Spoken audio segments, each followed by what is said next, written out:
Hello guys, good to have you back for another video. So it's reset my car.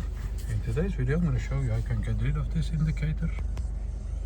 Pop-up message from a Mercedes E-Class, A-Class from 2005. This is a W169 chassis. And in this short video I'm going to show you I can do it for yourself. Before we start, I want to mention our YouTube channel, so it's reset my car. Have a look at our channel for more than 600 other videos on how to reset different model cars. Some tips and tricks about cars. Use the comment area if you have any questions and I'll get back to you as soon as possible.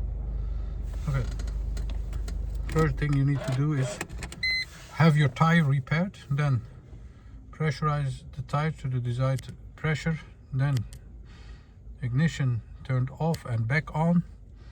Press these buttons over here to find the total odometer, then press up or down to find the tire pressure monitoring area.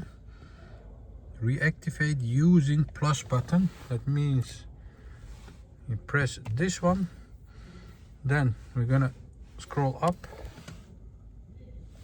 by pressing this one,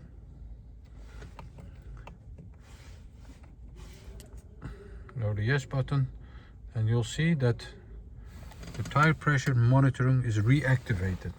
So once you are here, press this and press another time to enter yes, and you'll see that it won't show up anymore when you turn the ignition on or start the car. This is a different message popping up. This is service reset or oil reset.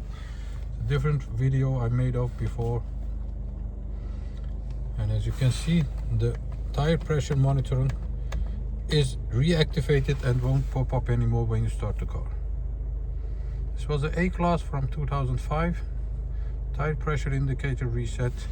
I hope this worked for you and hope to see you next time with another video. Stay safe, take care, bye bye.